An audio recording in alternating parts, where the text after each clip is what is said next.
man. Hey, I know you. How you What's doing, Kenny? all right, all right. How you been doing? Oh, I'm good. I'm good. I'm good. I'm good. God is good. God, it's good all the Yeah, time. yeah, yeah. This is what's good to be here on the official call with you, my co-host. And right about now, uh, our call-in show is starting up. So out there, you can call into the show right now, join in the conversation. Call-in information is in the description below. So, Kenny, I think what what we're going to be talking about is how well would um, Errol Spence or maybe Jamel Charlo, how well do you think they would do against this boy named Boots Ennis? Well, I know Eddie Hearns is pushing for one of those guys to fight Ennis, and as we've talked about Ennis on our previous shows, he is a force to be reckoned with. True that. True It, that. there is no doubt about the fact that this kid has got skills. He comes to fight. I'm sure in his mind, he feels that it's his time. And he can feel that way on the basis of his past performances. And I don't know if Eddie Hearns is looking at Jamil and Earl Spence because of lack of activity, because we have not seen uh, Earl Spence fight since his loss to Crawford, Yeah. and Yeah. we haven't seen Jamil fight since his loss to Canelo. Yeah. Yeah. Yeah. So you know as well as I do when it comes to layoffs, layoffs works against you. Yeah. Uh, Yeah. you need to stay active, and I don't know if either one of them are in the gym doing this long layoff just for the sake of when they do sign for a fight, then it's not a lot of work to get back what once they once as to what they had. Mm-hmm. Yeah. And if you're not active, you have a tendency to lose a little bit, and then you got to gain it back. Well, and the other thing is that you know, and I know that sparring is not fighting. Right. You know, I mean, during the sparring, you're in the sparring session, your sparring partner is brought in for a specific reason. You know, to you want to learn a different style or work against a different style. But you know, when you come in as a sparring partner, you come in with certain limitations. Okay, Yeah. you can't do this and don't do that and do this and focus on that. So it's a little bit and if you're the fighter, you don't want to brutalize the sparring partner, you know. Yeah. So it's it's very different. Uh, it's very different sparring than fighting. Yeah. And you know, if you've been off for both of them have been off for at least 2 years. Okay, Yeah. and ring rust is real. Yes. So when you go in, and if you're going to go in, if you got ring rust, you probably don't want to go in against someone that has the pedigree of Boots Ennis. Right. You know, Yes. you don't want that right off. You know, Yeah. yeah. I mean, Um, there was a time, Bird, back in the day, and we've been around the game long enough to know that a fighter, if they had any kind of a layoff, would take a tune-up fight or two. mhm. And depending upon how well they did in the tune-up fight, would kind of dictate as to what their next move was going to be. Yeah, Kenny. It looks like And, we got a caller. He's okay. asking. How do I become a ref? Well, Well, you want yeah, to take that one? You want me to take it? you take that. Okay. When I first moved to Las Vegas, and at that point, after watching a Muhammad Ali fight, I first then attending fights as often and as frequently as I wanted. I wanted to get involved in the sport, and first it was judging, and what I started out doing first to be a judge was I knew no one. So when I got to the amateur, I'd make up my own scorecard, Mm-hmm. would sit Mm-hmm. close And shadow. and Mm-hmm. score every fight. And Mm-hmm. then at the end of the fight, I would fold up those score sheets, put them in an envelope, and mail them to the officials. Uh, and I did for about 6 to 8 months. And he decided to let me step on as I was judging. Was when I developed the idea of wanting to become a referee. Well, I was already in the amateurs, but I didn't know nothing about refereeing.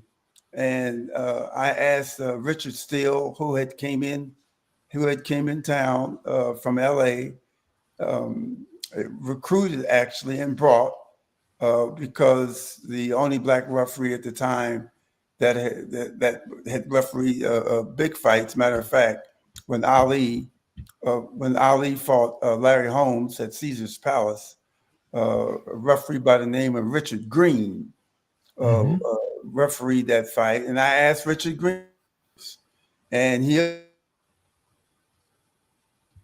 agreed to help me, but then he came upon him. He passed away, and then when they brought Richard Steele in, I asked Richard. Richard took me to the Golden Gloves gym and walked me through every step, what to do, what not to do. And because at the time I was a school teacher, during the summer, I was able to go to the gym 4 or 5 times a week and just start working on my craft and just stay with it and stay with it. And then eventually I was able to referee as well as judge in the amateurs. And I just stuck with it for many, many years. Watching film, back in the day, I used to watch referees like Larry Hazard, Arthur McCanty, and I just studied them. I watched them, and then when the likes of Carlos Padilla and different other referees, Birdman yourself is one. I just watched and studied and watched their style, and I worked to develop my style. And basically, that's how it worked out for me. Yeah. So essentially, what you're saying, I think, pretty much the same thing for all of us. If you're out there, a young lady or young lady, certainly there have been female referees, and there are some female referees out there in boxing. So don't limit yourself. That's number one. But basically, what Kenny's done and said is pretty much the template. Find someone who is a competent official and utilize that person as a mentor.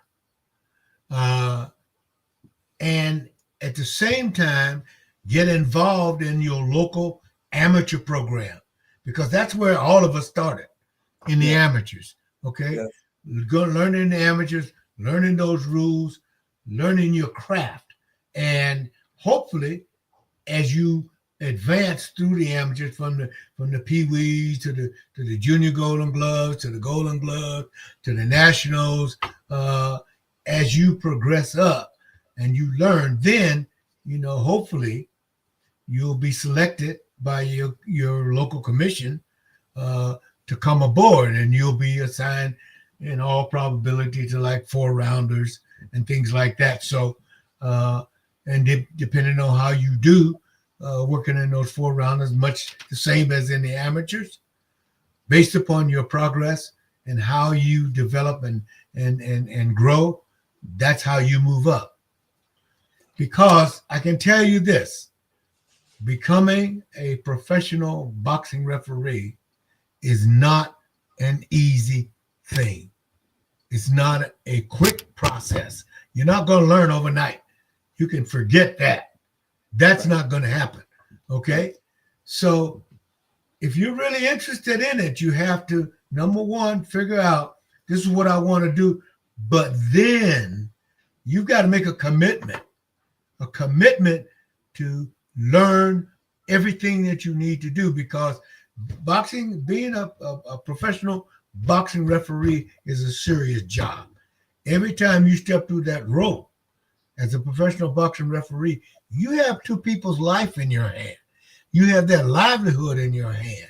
That's serious business. And so your preparation has to be serious. And also to add what Bird is saying, you don't quit your day job Yeah, that's a wanting to fact. become a referee. Mhm. Um, though it's a like a part-time job, it has its full time responsibilities. Yes, yes, yes. It's more than an 8 hour job because Hmm. you're on call at all times. And like I Yeah. said, whenever there was a boxing match on television, I was staring into the screen as if I was the referee in the ring. Hmm. I would make calls like I was, if the heads were coming close. I mean, I literally had to train my eye, and that's what referees have to do. Yeah. Yeah. Well, The for callers fans out don't. there, yeah, callers out there, you can call Yeah. into the show right now. You can call in and join in the conversation. We welcome your call. We want your call. So call in Yes. now. The information is in the description below. Kenny, Yes. that's what a lot of people don't really understand about what it is that we did and we still love to do.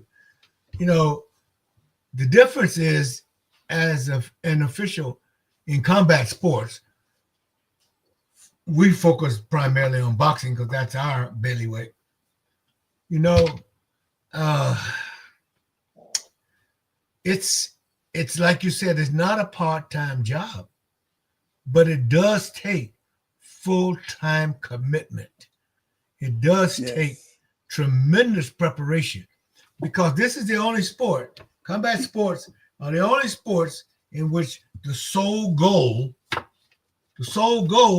is to knock the other person unconscious.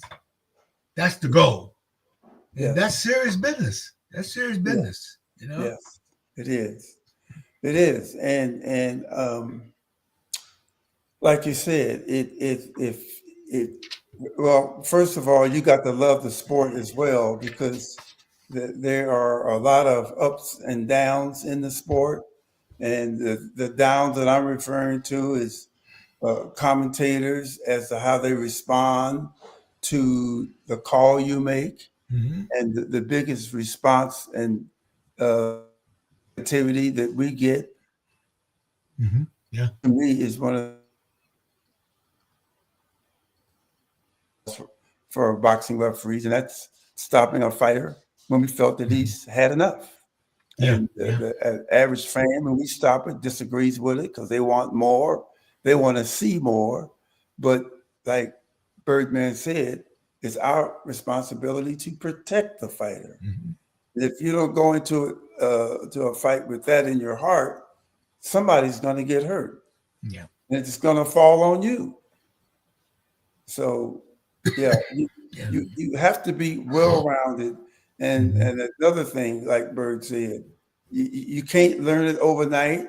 You can't learn it in 6 months, because you have to physically, in some situations, experience it Yes. Yes. to Yes. know how to respond right away. You can go to the book and go to the film and see it over and over and over. But until it actually happens to you in the ring, that's when it's real. Yeah, yeah. Yeah. Well, now, Kenny, getting back to Jamel Charlo. Yes. Jamel Charlo.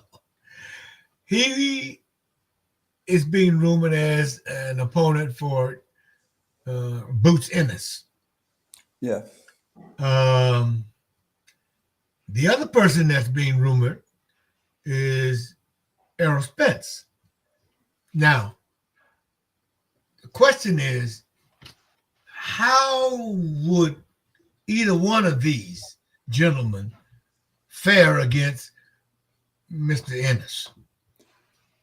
Well, quite frankly, with what I've seen from Earl and what I've seen from Jamil, they have the technical skills. They have good skills, in my opinion. Um, and that's what it's going to take to stay in the ring with Boots now, because, like I said earlier, Boots is the momentum is in his favor. Mm-hmm. Yeah, The way I he's would agree. like, and and um, and then this goes into the question in the mind, because we know that when it comes to training and when it comes to fighting, training is basically 10% of the work, but mentally is 90%. Mm-hmm. And if Yeah, you go in mentally, then that better your odds. yeah. Now, I don't know what the odds may be if Jamil or Earl Spence, what the odds are, but I know that if they prepare themselves properly, get the type of sparring that they need, the training sessions are great and positive, then either one of them would have a good chance, in my opinion, because Boots, there are things that we haven't seen him do yet, and I'm talking about, and I always talk about this: when you get hurt, what do you do? Yeah, When you get knocked down, how you gonna handle it? yeah, yeah. And I was just no. Go ahead, Bert. I was gonna bring up a point in a fight Mm-hmm. that our good friend Jay Nady did a few years ago with Costa Zoo and Zab Judah? Zab Judah. Yes. Yeah, yeah. And the first time Zab Judah went down, he got up too fast and did the one-legged, two-legged step over, crossover, like his tank had ran empty, and Jay did what we trained referees to do, is to protect the fighter, and Jay stopped it. Yeah, yeah. And maybe 8 seconds so later, he may have shook it off and maybe been capable of continuing. But if he had stayed down on and take a knee instead of jumping up so fast, maybe he wouldn't have got up and did the Yeah, right. take it and force Jay Nady to stop the fight. Yeah, yeah. So those kind of things we have not experienced. Now, Earl Spence, we saw Crawford knocked him down several times. Yeah. There were clean knockdowns. Earl Spence did get up and fight on before he got knocked down again. But for Earl Spence, we know how he got up and responded because it happened. Yeah. Well, I got to tell you, I think that either one of these men would have a very difficult time with Mr. Boots. And the question is, my question for Charlo, in regards to Charlo, is based upon his last fight. In this fight, would Charlo be coming to fight? How much will he be, or would he be willing to engage in the fight? How would he react when he gets tagged? And he's going to get tagged in this fight. So those are the questions and concerns I would have relative to Mr. Charlo. Now, the question with Errol Spence goes a little deeper than that, because Earl took a beating. He took a bad beating when he fought Crawford. And you have to wonder, what effect that will have on him coming into a fight against a young lion that's going to be coming. And he's going to be coming hard. Okay. Yes, he is. So the question for me, more so with Spence than Charlo, would be, how you going to react when you get tagged? How you going to react when you get tagged? And with Charlo, do you have sounds like we got a caller on the line. Caller. Yep. Speak your piece, caller. We'll call on the line. Caller. Hello? Hello. How you doing? Hello. Hello, hear me?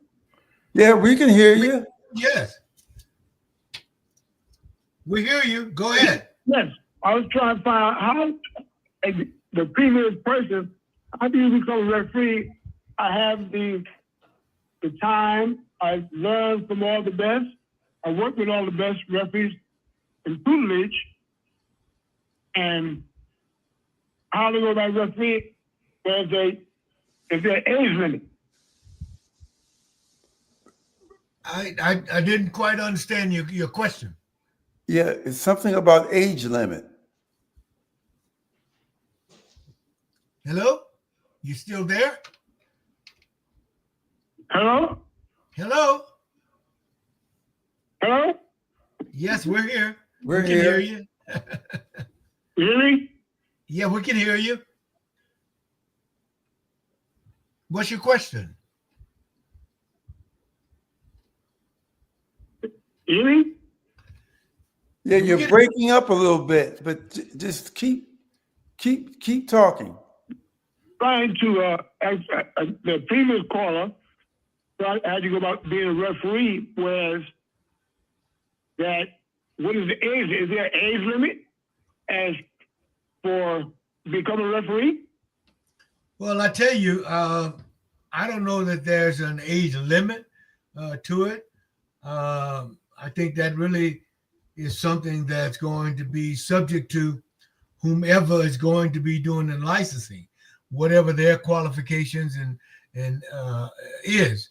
But I know when I started, I was in my I think I was in my early 40s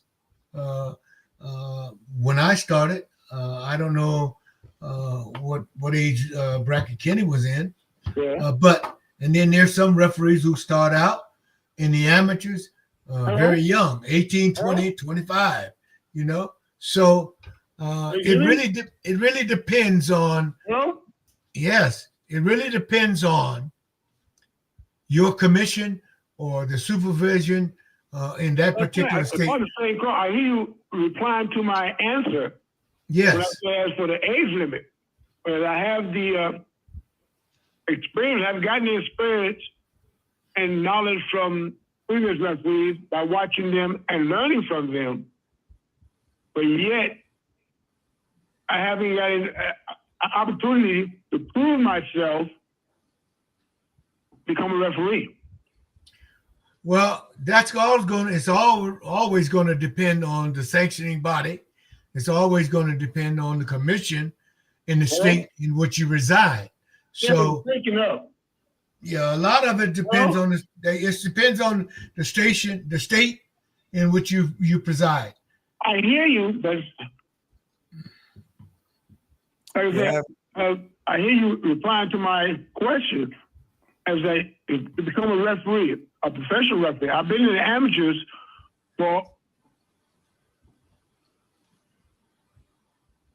I've been over the amateurs for nearly over 25 years. I have refereed all the major events and have been praised by top officials to become a referee. I've been praised by the fighters to become a referee.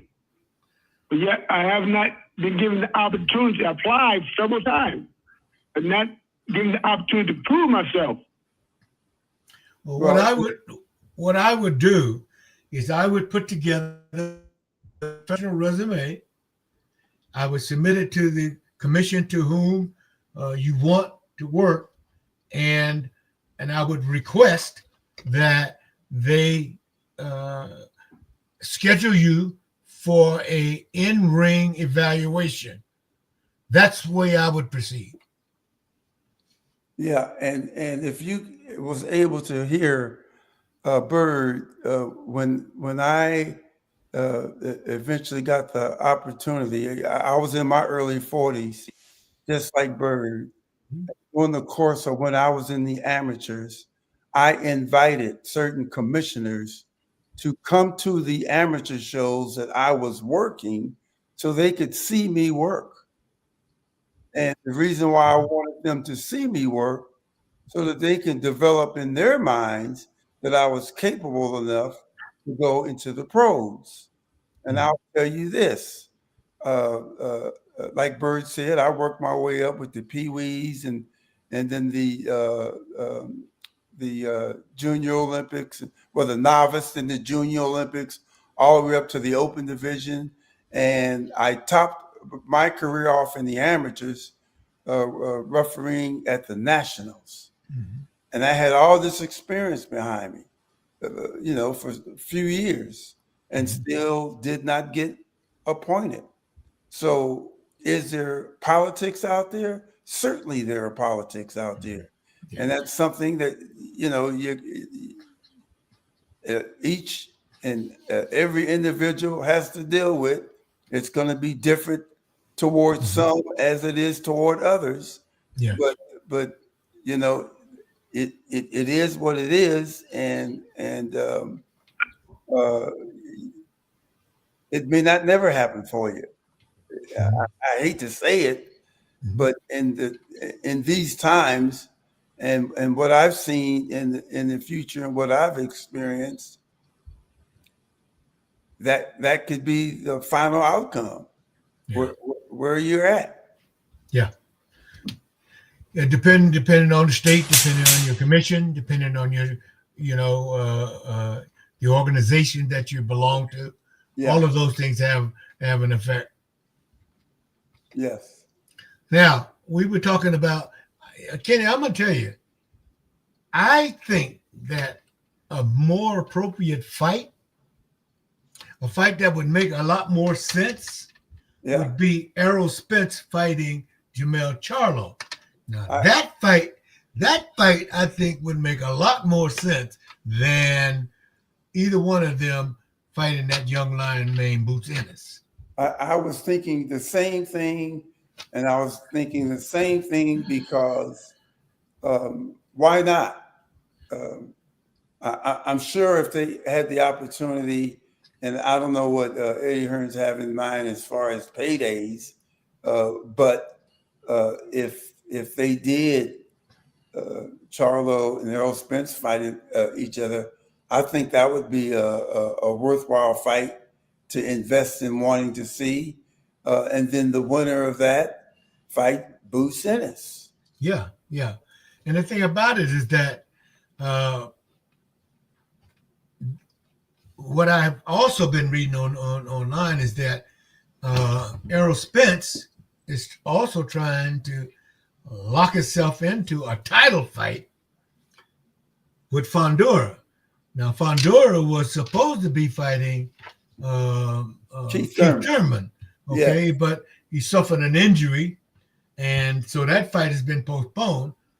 So now, if in fact there's any truth to the rumor that Spence is going to be next in line to fight Fundora, number one, that would be a 2-year layoff into a title fight, which there's some questions about that. Right. But it knocks Keith Thurman out of it. Yes. I don't know. And the question would be, frankly, I think, and then some people may think I'm a little crazy. I think the Fundora fight might be more winnable for Errol Spence, given that Fundora, with all of his height and reach and all that, tends to want to go to battle, Yeah. And if he did that, the only time that he is really lost is when he decided to do that, Yeah. And that would be the only opportunity, I think, that Errol would have in order to beat. But I think that might be maybe a little bit more winnable for him, certainly more winnable than fighting Boots Ennis. Yeah. Well, as we can remember, and again, call in now number and links to join us is in the description on any topic that we're talking about.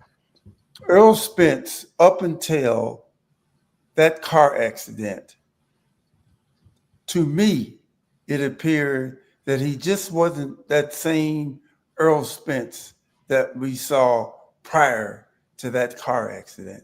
Mm-hmm. Yeah. And so that was a question mark from the beginning. And I was trying to search my mind that did Errol Spence fight a tune-up fight after the car accident before he fought Crawford? I can't remember. I thought that he may have fought a tune-up fight, but neither the least, when he fought Crawford, like you said, he just got beat up, and so I would think that it would be better that he would fight a lesser opponent than Boots Ennis, just to see how well he could fare. There are some fights that take place, and we've seen them over the years, where it was a hell of a fight, rock 'em, sock 'em, drag out, but somebody's got to lose. Nobody lost nothing really, because it was a competitive, hard fought. That both fighters left it in the ring, but somebody's got to lose. Now, yeah, we can get a draw, and there's no winner, but still, your performance speaks louder than words, especially if you have a good performance and things just, you lose.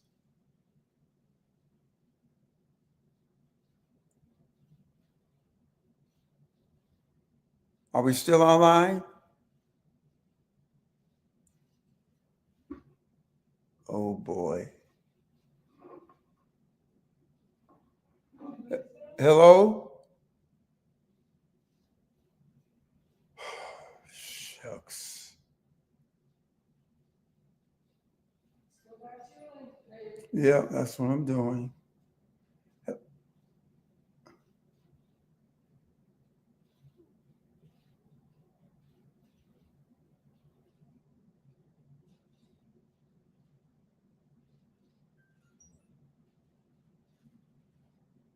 Okay, so I'm still alive.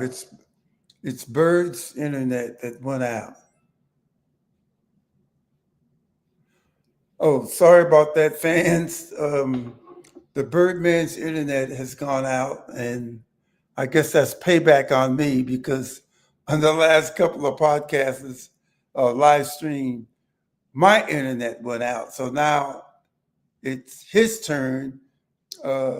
His internet's gone out, and now I have to cover. So we were talking about Errol Spence and Jamil Charlo as far as the both of them fighting each other and the winner possibly fighting Boots Ennis. And we both agree that if they both fought each other, that I think would be a good competitive fight. And obviously the winner would move forward and fight Boots Ennis, which I think would be another good fight. But time will tell. We never know until you know. And so the only thing we can do is just kind of wait and see. But the next thing that I wanted to, or next subject that I wanted to talk about and bring up is Parker, and we're talking heavyweights now, and Wardley. They got a fight that's coming up this Saturday, October 25th, and I don't know a whole lot about the fighters because there's just been a big wake up call in heavyweights over the last couple of years. Not so heavyweights that are from the United States, but heavyweights from other countries around the world. And the first awakening for me as to the heavyweights that ascend from around the world was when I went to Saudi Arabia. I happened to go to the first Saudi fight there when what's the fighter's name? Tyson Fury fought a parent MMA fighter by the name of Ngannou. And me and my wife was invited by His Excellency Turkey to attend that fight. And what a fight and an affair it was. There was a fight. There were heavyweights, all heavyweights on this fight card. Heavyweights that I didn't even know even existed. And the night that Tyson Fury and Uganda fought, there were people from all over the world there. It was just a fantastic show. The biggest thing for me to witness as I sat ringside was to see the ring, the actual boxing ring, come up out of the ground. It was just a sight to see. And for those that watched the fight, know that the fight ended up a draw. Ngannou knocked Tyson Fury down in the fight, but it was very competitive. It said a whole lot for what His Excellency Turkey wants to do and is planning to do. But for both Parker and Wardley, like I said, they are fighting in a time now that I would say is just right. I do know in Saudi Arabia there has been a few more cards that have happened, the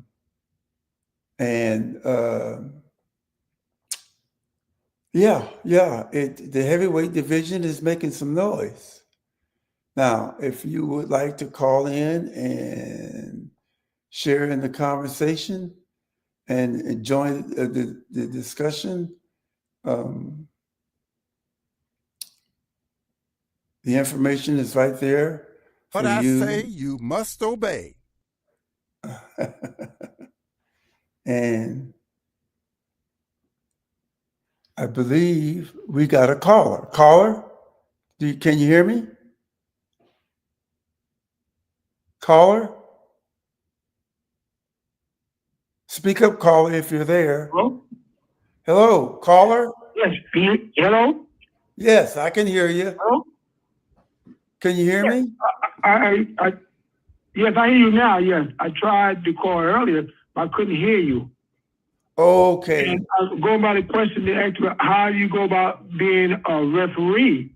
Yes. But like I said, I've done all the X and O's, done the amateur ranks, I'm still doing the amateur ranks. Yes. It was the highest level in amateur ranks.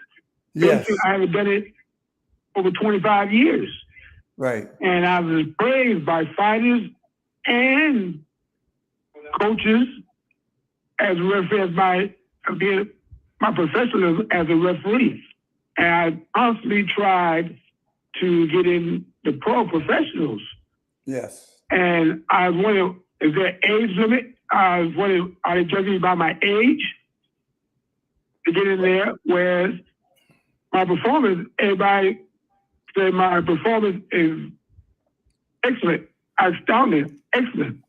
I've been tutored by the best, by several of the professional referees throughout my career, my time in the amateurs. And I just still wonder as to why I have not been given opportunity to get in the pros. Well, I'll share this with you. We have that problem in the state of Nevada. When I was refereeing, I had put in going on 12 years before I got appointed. I ended up having to appear in front of the commission, and I had to appear in front of the commission because I was looked over after all the time that I'd put in, all the hard work, not being with family, amateurs don't get paid. Everything you need from your uniform, travel expenses, you name it, comes out of your pocket. So I do sympathize with you, but I ended up having a commission meeting and expressing my issues with them as to why they did not appoint me. I actually got appointed right then in that meeting. Well, I'll say this first. They voted first at that meeting, and that's when I got appointed as a referee. And the sad thing in the state of Nevada is all the referees that they had hired over the years happened to come from a different state. Yeah, and I know that I can name the states and or the countries. Carlos Padilla came from the Philippines to Nevada. Joe Cortez came from Atlantic City, came to Nevada. Tony Weeks came from Arizona, came to Nevada. And there were a few others. But the point that I'm making is that now in the state of Nevada, they have adapted this, bring referees in from other states.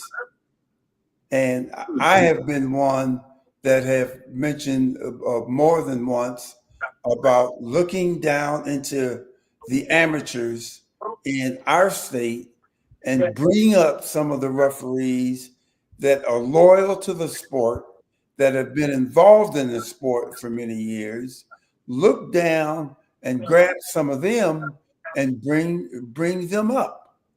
Now, they've done it with timekeepers, they've even done it with judges. But when it comes to referees, for whatever reasons, they don't do it. And it's sad, in my opinion, because in the amateurs, because I still attend the amateur shows here in the state of Nevada, we have some good ones. We do. Amateur referees that I would appoint not only today now, but would have appointed 10, 15 years ago. I would have appointed, because that's how active I am in the sport, and that's how much I love the sport. So you only want the best for the sport. But our commission just hasn't done it.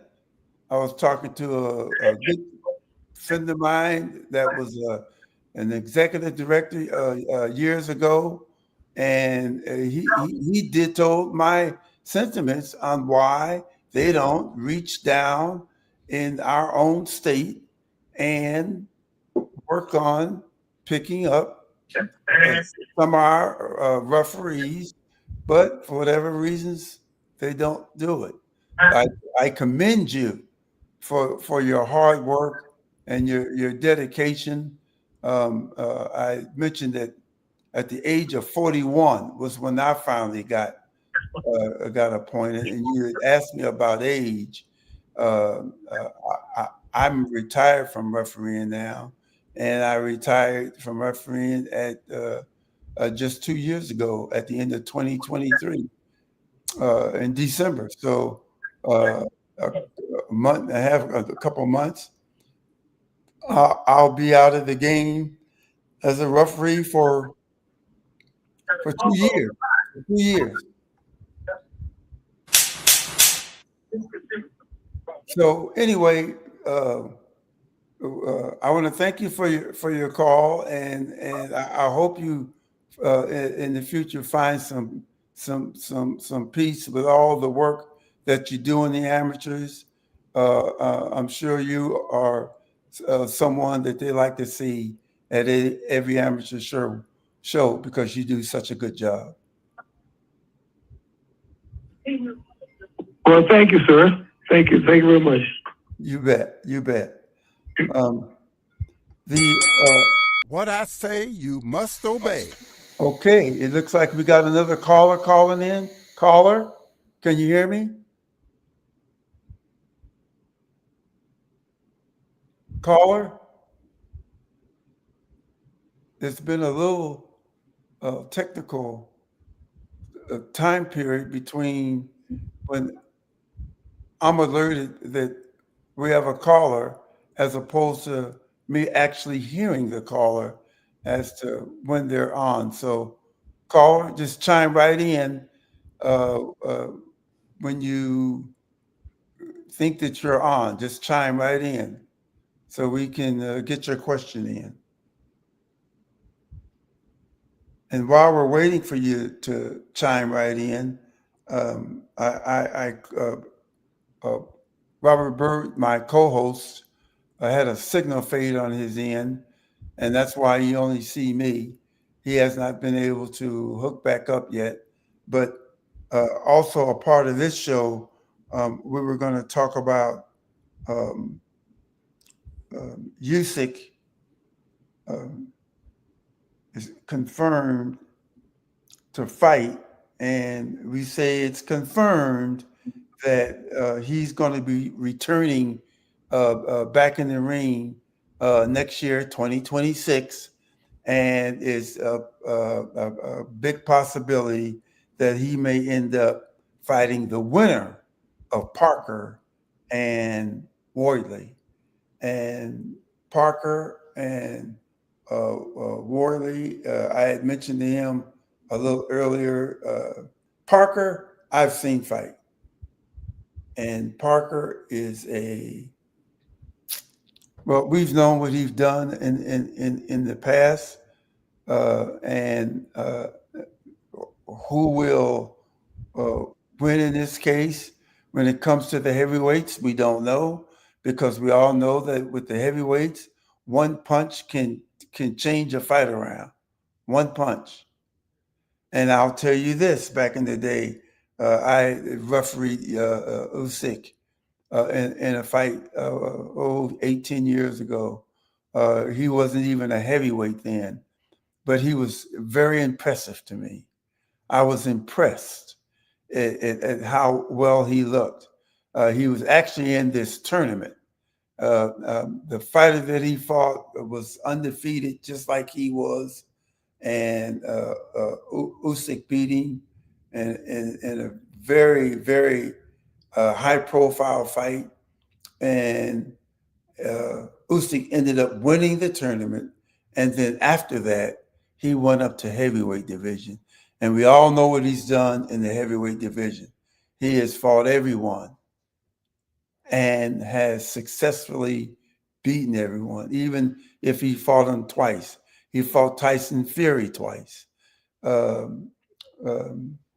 He's just been fantastic in the ring, and I have to give him his kudos. I have to tip my hat to the guy, because usually fighters that come from light heavyweight or cruiserweight up into the heavyweight division either don't last long or they end up dropping back down to the division that they used to fight at.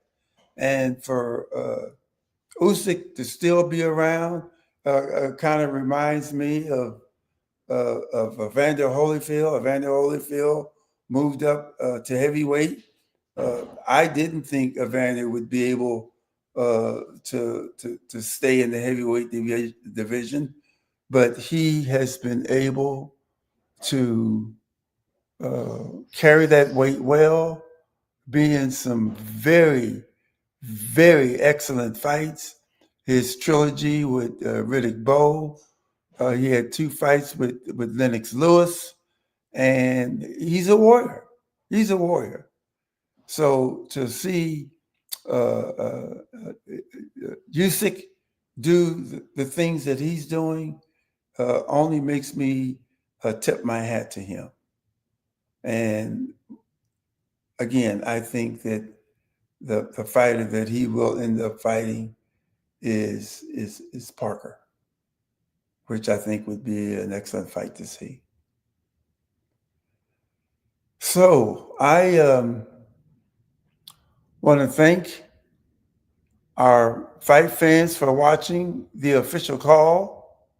We apologize for the technical difficulty that we're having on our end, and was not able to get Bird on the last remarks. But for those that are viewing in, we want to thank you for your support. The official call, want to thank you for your support. And remember, what I say you must obey. And Robert Bird would say to you, let's do this.